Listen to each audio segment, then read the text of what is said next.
powerful episode of Pleasure Principles. I'm your host Avik, and today we are diving deep into a subject that impacts every single one of us: relationships and how to make a healthy decisions within them.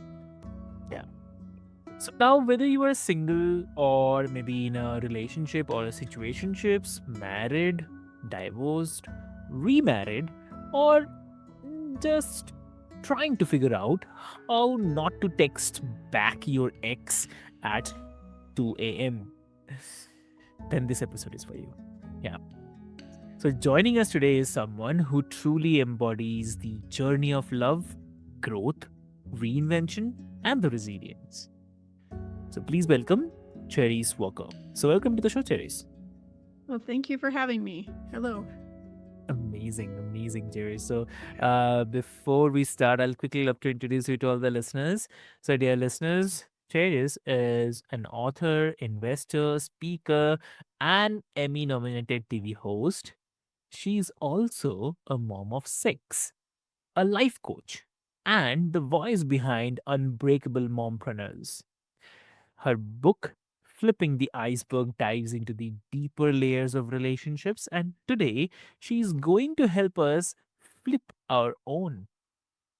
So, dear listeners, grab your tea, take a breath, and let's get real about love, decisions, and the beauty that lies beneath the surface. So, welcome to the show, Cherries. Thank you. Amazing, amazing. So, Cheris, like your journey has traversed like single motherhood, remarriage, and entrepreneurship, and coaching others. So, what's the biggest relationship lesson that you have learned across all the chapters? So, what do you say?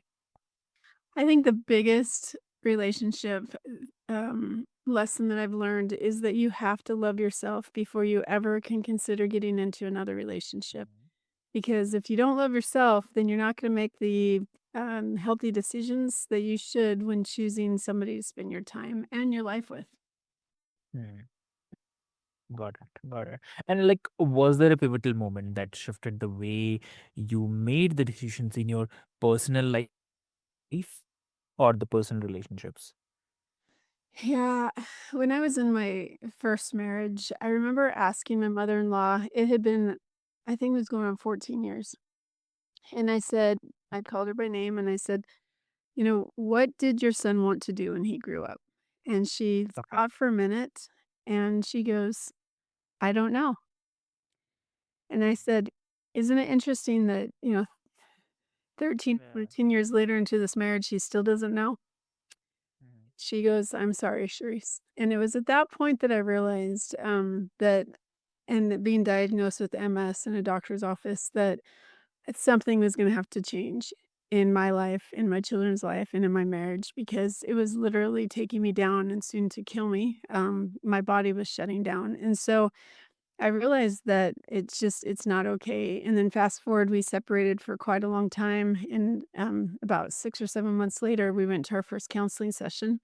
And I realized at that point, nothing had changed with him. A lot had changed with me, and that he was just waiting me out so that he could come back into the house. And no, that wasn't gonna happen, and so, it really woke me up that, okay, I can't continue to do this anymore, and as much as I wanted to try to make the marriage work, you have 2 people in a relationship, and if 2 people aren't willing to make it work, then it's not going to work. You have to have both people, and again, fast forward later after the divorce when I wanted to go to a dance. I love to dance, and, um I went to, like, ask permission to my husband, who I never didn't have a husband anymore, and I realized at that point that my whole life, like, I mean, my adult life at that to that point, because I got married too young, was I was asking permission. I was letting someone else control my decisions, my life, everything,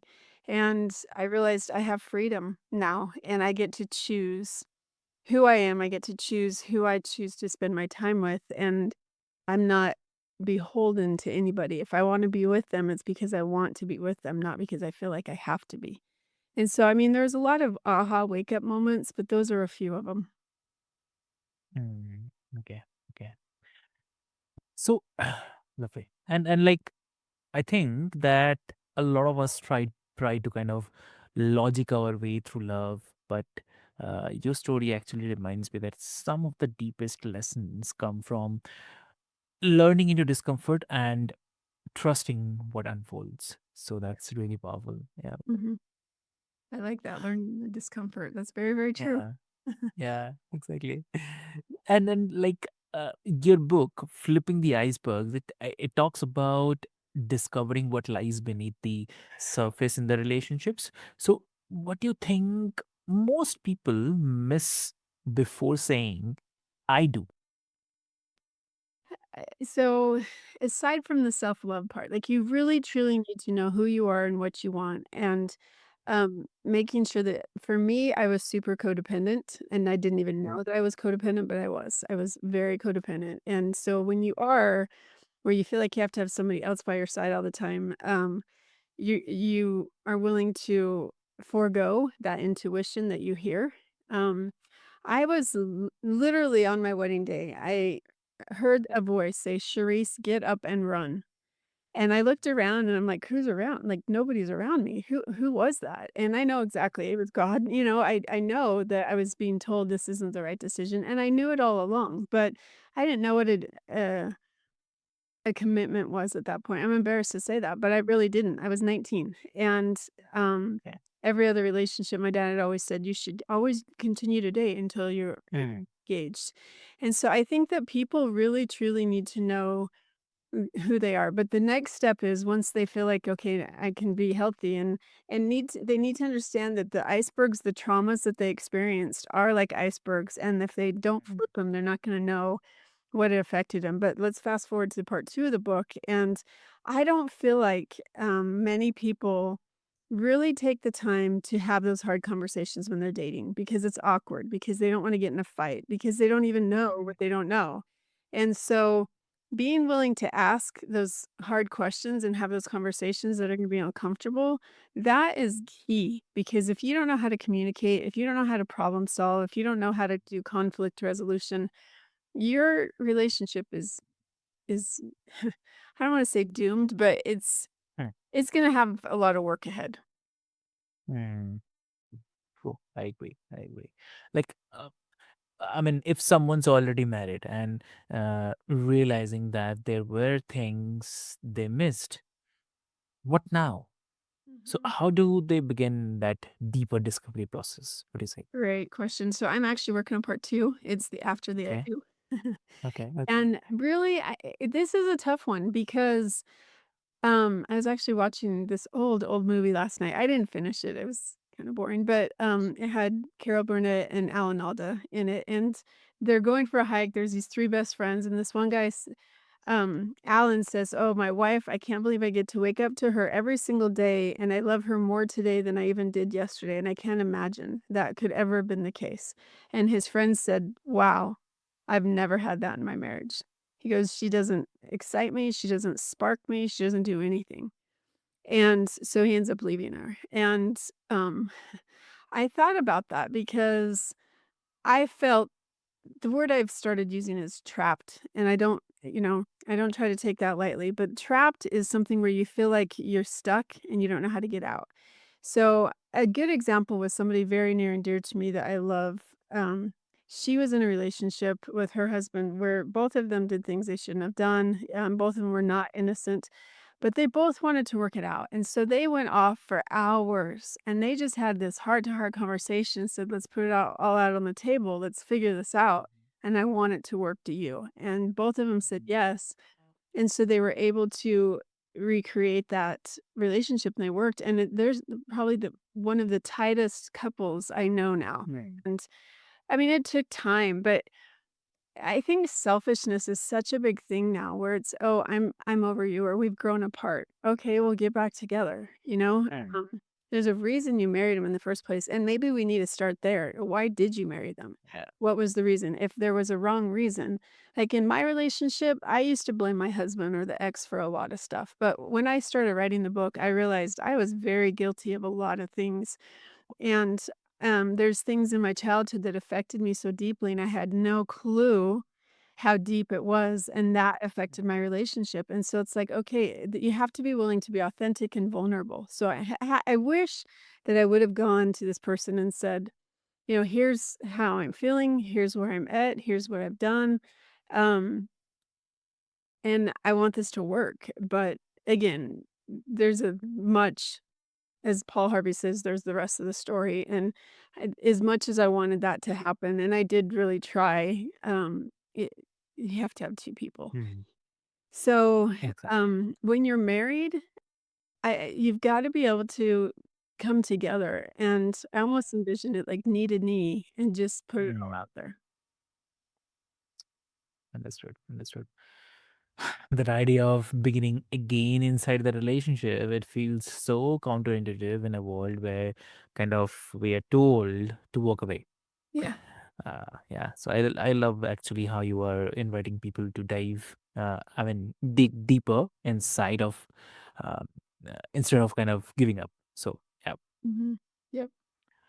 and also you have coached people in the business, real estate, and life. So are there any common patterns in how people make unhealthy choices, like whether it's in love or in careers? Yes, lack of confidence, insecurities, and it really is that imposter syndrome, like, Yeah. for a long, long time, I tried to be the pleaser and the Okay. peacemaker, and so I didn't want anybody mad at me, so I would bend over backwards, and I didn't have any boundaries, and so I let people walk all over me, and when you do that, you're not happy with yourself, and you tend to be very, I tended to be very, very what's the word I'm looking for? Where you don't attack other people, but you judge other people. I can't remember I can't critical, Mhm. thank you. Critical of the word of the people, and so that's a hard person to be around when you're constantly criticizing other people because you don't feel good about yourself. So self-esteem is something you really have to figure out, and you have to find it gets back to self-love. And so I think in a business relationship or you have to have those boundaries and people need to know where you're at and you have to be willing to follow through with those boundaries. Like I had a boss one time where I was the director of a college and we were growing the school. Had gone from 1 to 4 colleges. And so I was very instrumental in helping with that and getting a lot of the programs accredited. And um, when they hired another director to open up the school, I trained him. And so, I mean, Yeah. yes, he had more education, like a piece of paper. I had a master's, he had a PhD. So I'll give him that. But my experience and my time in what I did was far superior to his and what I've been able to accomplish. And so when I found out he was making $30,000 more than me, and he was being flown back and forth by the company, and they were paying for him to stay in a hotel because his family didn't wanna move. Um, that ticked me off, to say the least. I'm like, "Whoa, wait a second." And so I went to them and said, "This isn't right, and I want a pay raise." Now let's get without talking about discrimination and the whole story and what happened, they said, "Okay, yeah, we'll give you a $10,000 bump." And I said, "No." That's not enough, and so I chose to go somewhere else, and so that's the boundaries that you have to be willing to walk away if you're not happy with the results, and so that's something that, know that the grass might not be greener, but usually things happen for a reason, and if you follow your intuition and if you're religious, if bring divine intervention into it, then you know when to do it. And I think that's the other thing is your intuition. You have to listen to it and you have to learn to listen to it because it will talk to you way better than your brain will. Yeah, exactly. Hmm. So, uh, okay, and like, what's the one practical strategy that someone can use today to start making clearer and aligned decisions? Great question. So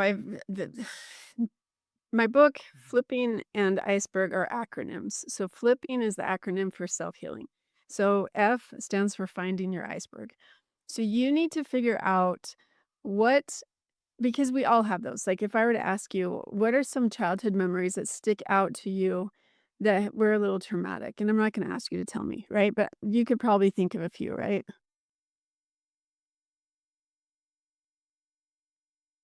Are you there? Yeah, yes, I'm saying, yeah, I really got it. I mean, because I never thought of um, uh, decision making as a muscle, but Mhm. uh, kind of that analogy really lands.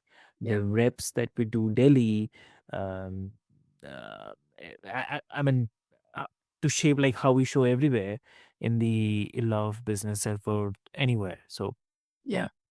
And I mean, those little things that happened as a child, whether your parents said something like my dad one time came into my room and he bawling said, "Charisse, please don't turn out like your sisters." Mhm. Right?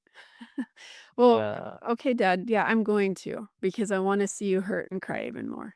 Of course, I'm not going to do that, right? So I ended up going the exact opposite. And my sisters were these horrible people and stuff, but I became a pleaser because I wanted to make sure that nobody hurt and that everyone was getting along and that there was peace. And so that was something that stood out to me. And so because of that, and I'm not blaming that one situation, but what I'm saying is there's different things in your childhood and early childhood rearing where they stood out and those things have affected who you are today.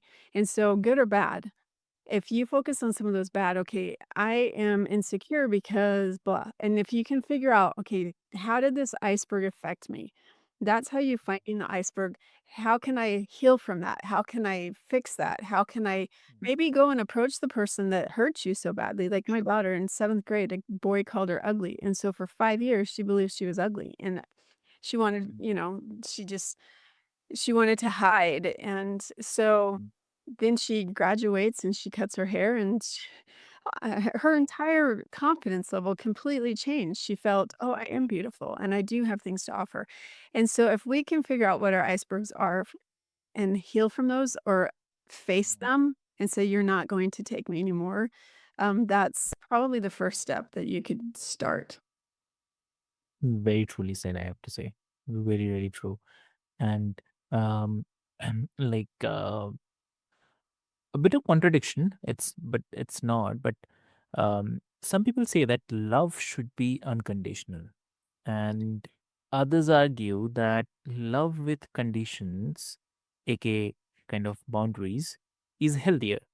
So what's your take? Yeah, that's a great question. Okay, there's a Yeah. difference, I Yeah. think, between unconditional love, like, you love the person no matter what. Yeah. Perfect example, my best friend, Mhm. I'm $200,000 poorer Mhm. than I was, or in a family member, I'm $200,000 poorer than I was before I decided to go into a business deal with both of those people. Yeah, add up, that's Mhm. 400,000. So, I love those people unconditionally. I still love them. If they were to ever call me and say, "Hey, Sharice, I'm really going through this," I would be there in a heartbeat, no questions. Mhm. However, am I ever going to give them any more money or go into business with them again? Heck to the no. So, I think that those conditions would be more of a boundary that I love you, I'm here for you, Mhm. I'll always love you, but, um, you know, once a cheater, always a cheater. I don't necessarily believe that, but if you have somebody that cheated on you, okay, let's talk about what happened. Let's talk about why, and can we fix that? Okay, you know what? I want this to continue to work, so let's continue to move through this relationship. But if it happens again, well, you know what? Uh-uh. I'm not going to continue to be your doormat. And so I think that there's a huge distinction that you have to make, and those are called boundaries. So you can absolutely love somebody, but you should have some boundaries of how you should be treated, and if that person violates those, then, Yeah. as much as you love them, it doesn't mean you need to stay with them. Exactly. Mhm. So, like, have you ever had to redefine like what unconditional love meant to you personally? Yes, Okay. absolutely. Uh, Somebody very, very close to me, I'll probably get emotional talking about this, I thought I was over it, but, I was hurt more deeply than I think I've ever been hurt in my life, and I think it's because I love that person so incredibly much, and I put him on a pedestal, and I really thought that, everything was bliss and wonderful, and, uh, it wasn't. Completely didn't know that the iceberg was definitely not flipped, and there was something that was very, very deep that I had no clue about until, quite frankly, it was too late. So, it took me an hour and a half, an hour, I wish, a year and a half to get over that, and it took me a lot of time on my knees and a lot of time in some solace places just trying to overcome the pain that happened, and that person, when I thought nothing could ever keep me from loving you and being okay, that completely changed, and so that person's a real person to me now, they're not this, like, fantasy. You know, I think I was screwed up watching as a kid, it was called Slipper in the Rose, and I talk about this in my book because it was kind of a Cinderella story, and they live happily ever after. Prince Charming comes and sweeps her off her feet and blah, blah, blah. That is not reality, and if anybody thinks that it is, that's just I mean, good for you, and I hope that someday and some people find that, but we have a hard life that we're meant to go through difficult things together, and so that doesn't mean that, you hear those people and say, "Oh, I've been married 30 years, we've never had an argument." Yeah, you have. You've had discussions. If you didn't fight, you didn't yell, that's one thing, but the unconditional love, for me, that did change because I used to think it was possible, but if there's some things that somebody would do and those boundaries were created, I would probably say I'm gonna walk away, like, "The enough is enough. I'm not going to put up with this anymore." Okay. Hmm. True. And like understood. So what's the one decision that you are most proud of in love? So what do you have to say? Wow. Learning to walk away when I knew I needed to, when I knew I didn't want to. So glad we're not recording as I'm super teary-eyed, and learning to stay when I did wanna walk away.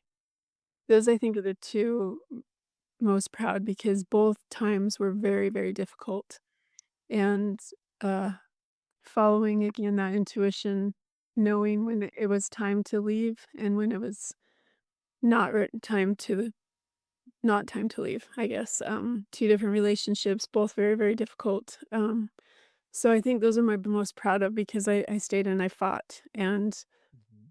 um, still going strong because of that. Okay. Okay. Mhm. So, okay, and like, what do you hope like your legacy around relationships will be? I mean, especially for those for your children and uh, those you coach. And so the legacy I want is the sanctity of marriage, that it is something that we should strive for, and it is Yeah. something we should fight for. Because in a world where 70% of the marriage rate has declined by 70%, and we can say divorce rate is 50, 60% because it is, but my bigger concern is the decline in marriage. Since 1970, Mhm. 60% of marriages, like it has declined, and yet 70% of people are now living together because they don't want to Mhm. commit.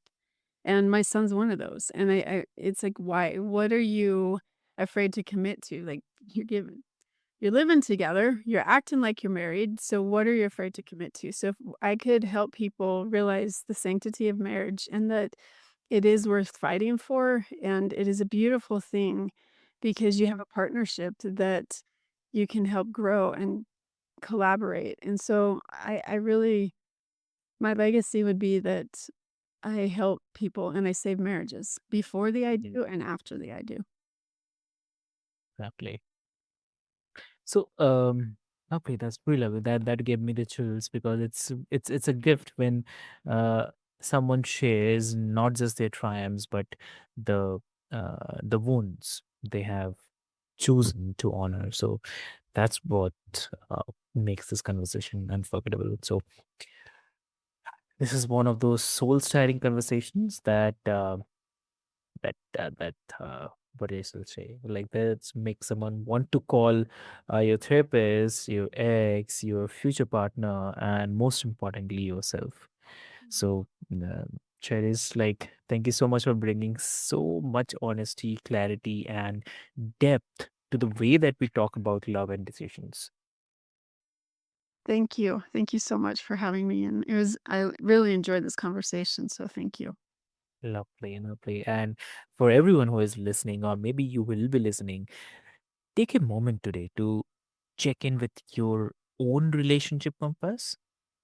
Like, are you choosing from fear or from freedom? Are you flipping the iceberg or just skating on top of it? So, if this episode has moved you, share it with someone who needs to hear it. And do not forget to, I mean, healthy love because starts with you. So, with this hope, until next time, stay curious, stay conscious, and stay connected to your pleasure principles. So, this is your host, Avik, signing off. Thank you so much.